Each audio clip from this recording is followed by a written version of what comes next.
The new head of Israel's military, Eyal Zamir, warns that 2025 will be the year of focusing in on Iran. It's going to be a very interesting next few months.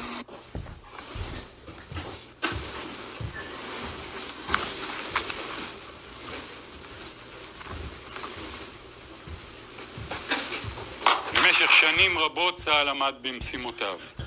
ב-7 באוקטובר צה"ל כשל. היה כאן כישלון עמוק.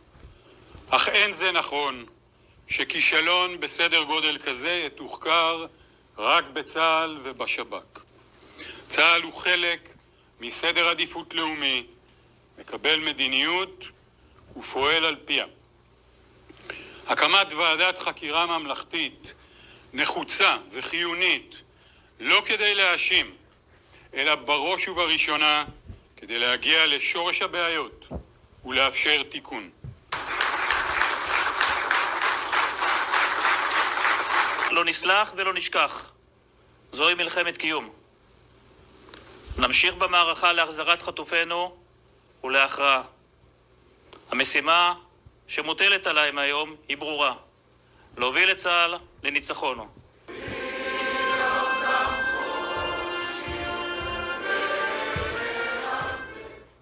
I want to believe that the US will stand by our side, but we have to be ready for that not to be the case.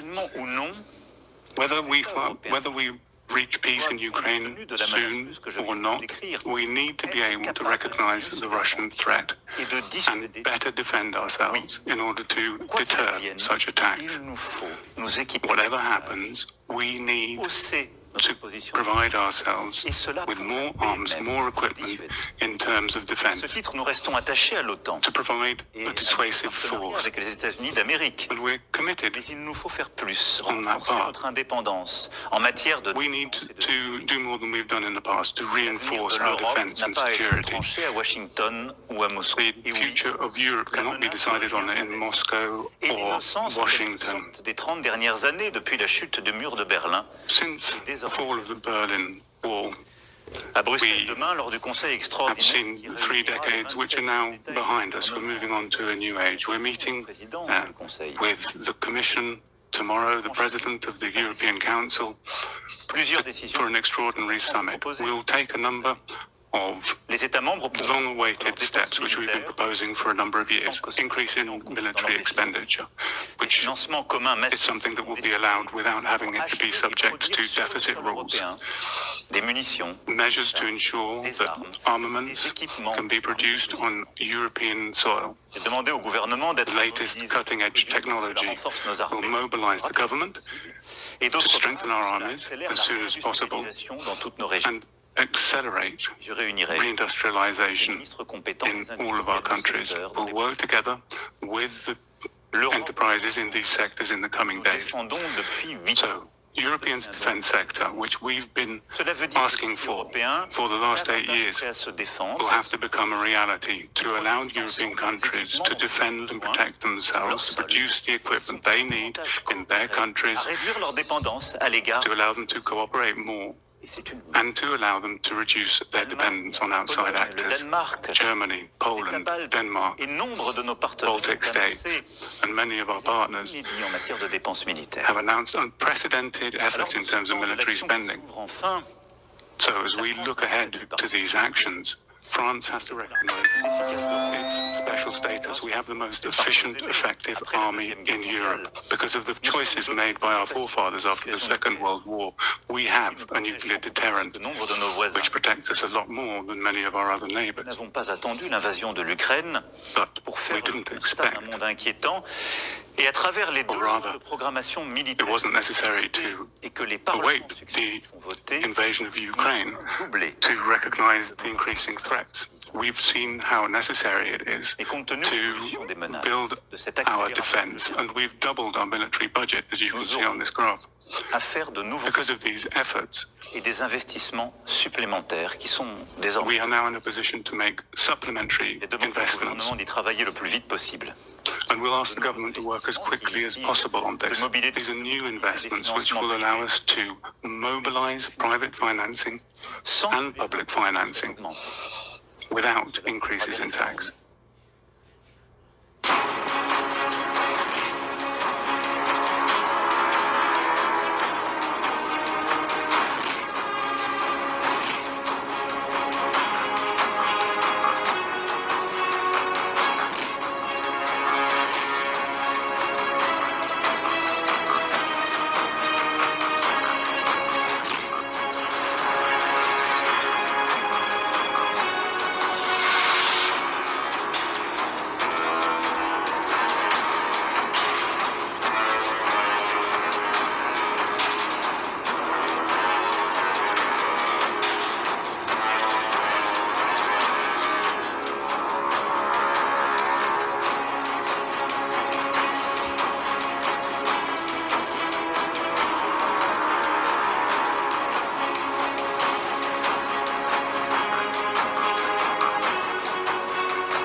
At least 14 people have been killed and as many as 30 people were injured in a fresh wave of Russian strikes on Ukraine. Local officials in Ukraine's eastern Donetsk region said 11 people were killed, while authorities in the Kharkiv region said 3 people had died from the Russian drone strike overnight. The attacks came hours after the US confirmed it had limited Ukraine's access to satellite imagery. Успів вскочити в двері, тільки в убіжище.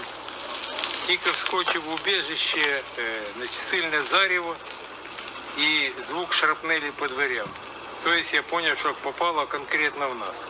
Ukrainian authorities released video footage showing flames engulfing a multi-story building in WWIII following the Russian strikes overnight. Ukrainian President Volodymyr Zelensky condemned the attacks, saying such strikes show that Russia's goals are unchanged.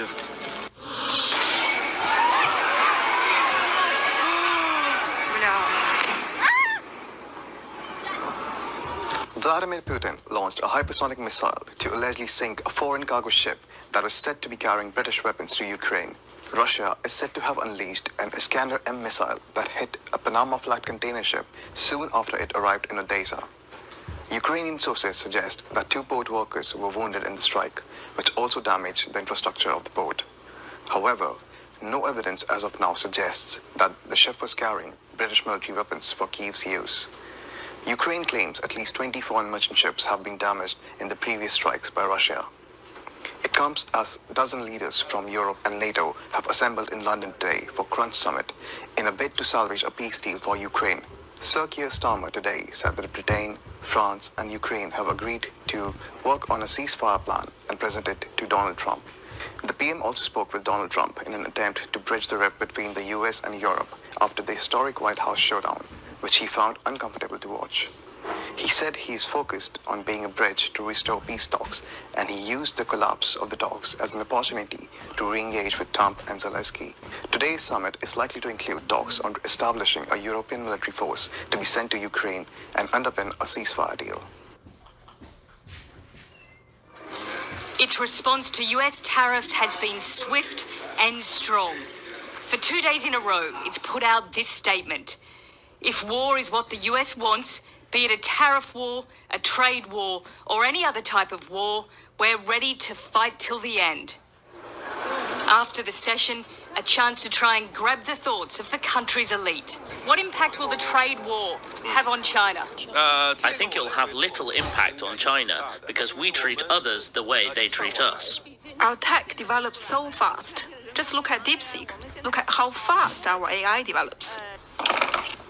Far from the political capital, at the other end of the country in Guangzhou, a glassware exporter braces for the latest tariffs and hopes for the best.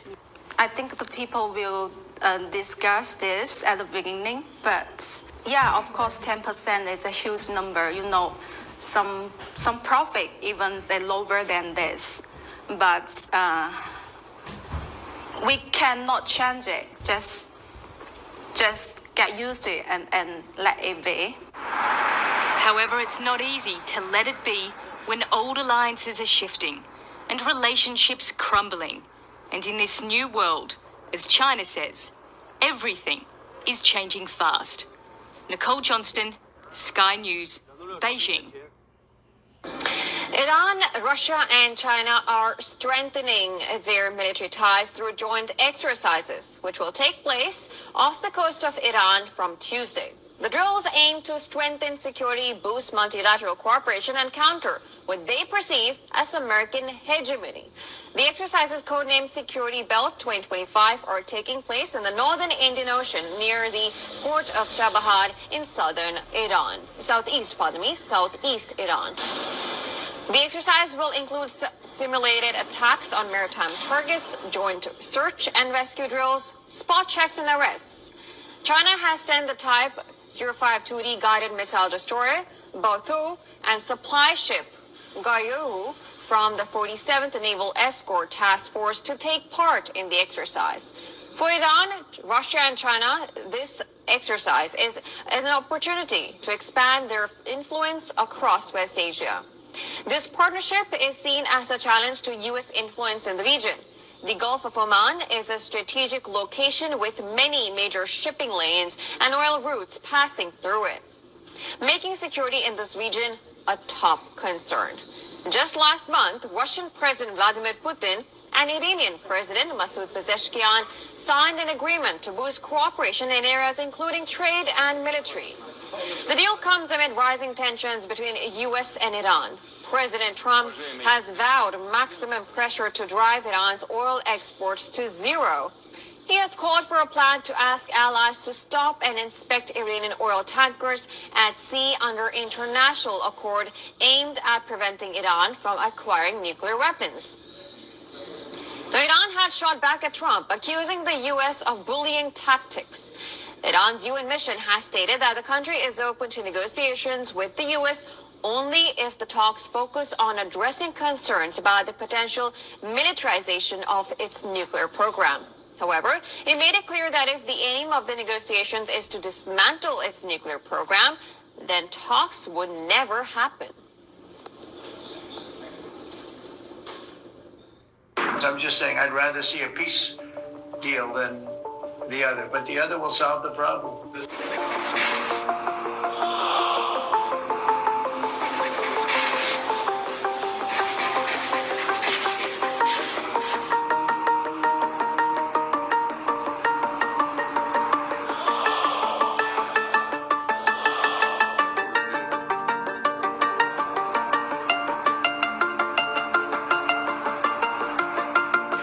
And something's going to happen very soon. very, very soon. You'll be talking about that pretty soon, I guess. And hopefully we can have a peace deal. You know, I'm just saying I'd rather see a peace deal than the other. But the other will solve the problem.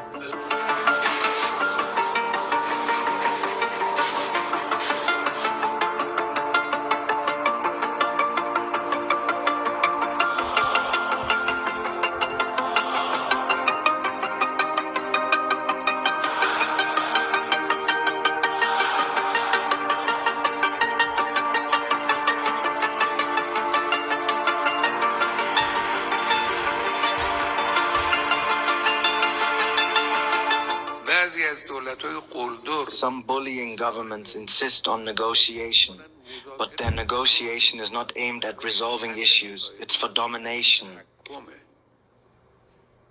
Their approach is, let's negotiate so that we can impose whatever we want on the other side sitting across the table. If they accept, great. If they don't, we will stir up a fuss, saying they distanced themselves from the negotiation table and walked away from the talk. The issue isn't just the nuclear issue that they're talking about now. They'll raise new demands, and these new demands will certainly not be met by Iran, regarding the country's defensive capabilities, regarding the country's international influence. Don't do this. Don't meet that person. Don't go to that place. Don't produce that thing. Your missiles' range shouldn't exceed such and such a distance. Can anyone accept these things? This is what negotiation is for. مذاکره برای این چیزاست.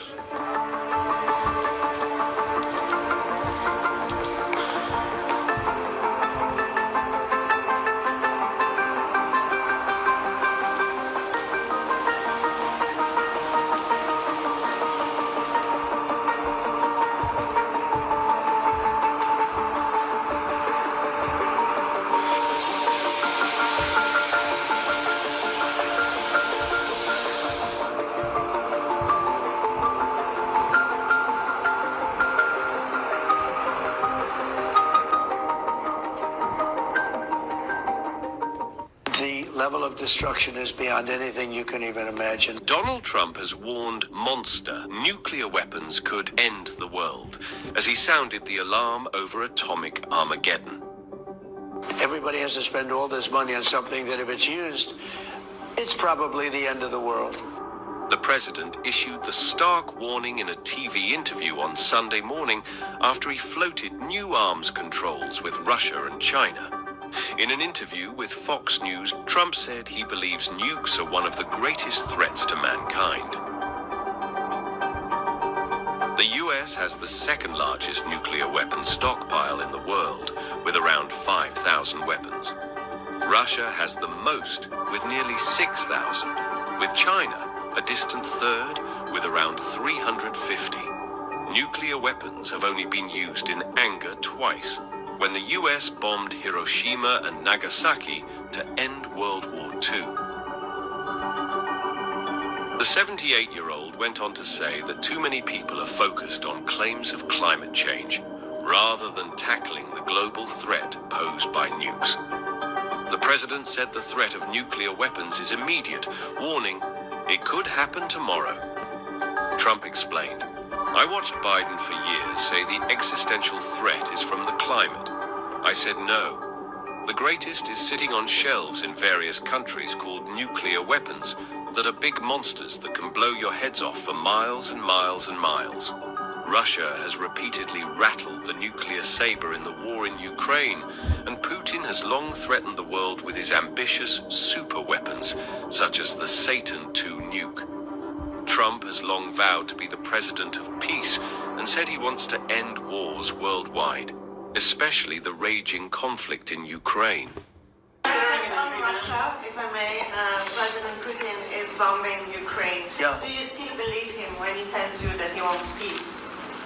You know, I believe him. I believe him. I think we're doing very well with Russia. But right now they're bombing the hell out of Ukraine. And Ukraine, I'm finding it more difficult, frankly, to deal with Ukraine. And they don't have the cards. They don't have the cards.